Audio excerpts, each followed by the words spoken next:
Class শুরু হবে কিছুক্ষণ পর। মাঠে খেলাধুলায় ব্যস্ত শিক্ষার্থীরা। হঠাৎ ছুরি নিয়ে আগমন এক নারীর। কিছু না বলেই এলোপাতাড়ি যাকেই সামনে পেয়েছেন তাকেই করেছেন ছুরিকাঘাত। এতে 4 জন শিক্ষার্থী হন জখম। এ নিয়ে এলাকায় সৃষ্টি হয়েছে ব্যাপক চাঞ্চল্য।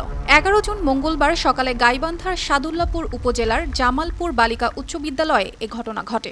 আমরা ক্লাসের ভেতরে বসে আছি, তখন মহিলাটা ক্লাসের ভেতরে যায় চাকু মারা শুরু করে দিয়েছে।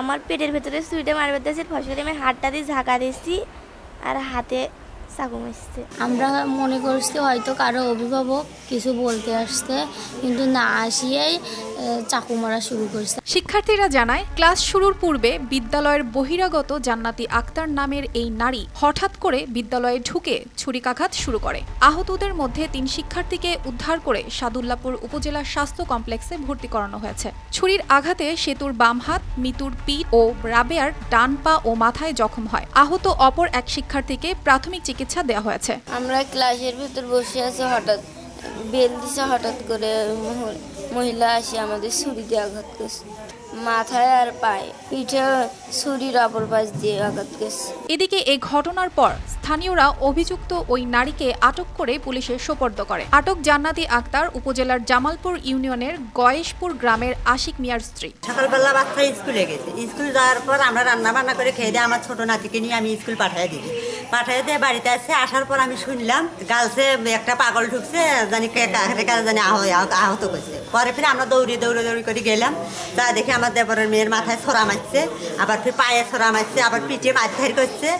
এখন শুনতেছি গয়েশপুরের বলে। অভিভাবকদের অভিযোগ, ঘটনার সময় অনেক শিক্ষকই বিদ্যালয়ে উপস্থিত ছিল না, যে কারণে এই ঘটনা ঘটেছে। মাস্টাররা পরে আসছে, আসিয়ে বলে এখানে কি হয়েছে, তখন সবাই সারাসারি করছে।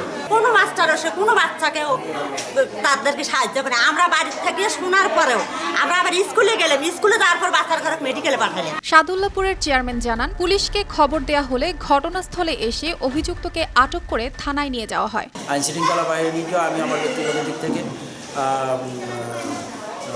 সহযোগিতা চেয়েছি, তারা সার্বিক সহযোগিতা করেছে এবং অফিসার ইনচার্জ আমাদের ওসি স্যার এসে ওই মেয়েকে স্কুল কর্তৃপক্ষ সোপর্দ করেছে।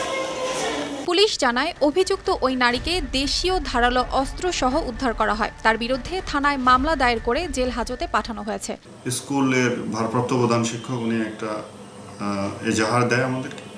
এই এজাহারের প্রেক্ষিতে তার এগেনস্টে মামলা রেকর্ড হয়েছে। আমরা অলরেডি তাকে বিজ্ঞ আদালতে প্রেরণ করেছি। এদিকে উপজেলা স্বাস্থ্য কমপ্লেক্সে আহতদের চিকিৎসা চলছে বলে জানান কর্তব্যরত চিকিৎসক। মোসাম্মদ সেতু খাতুন, যে মেয়েটা 13 বছর বয়সের, ওর ছিল একটা ইনসাইজড ইনজুরি আর কি, হাতের বাম হাতের তালুতে।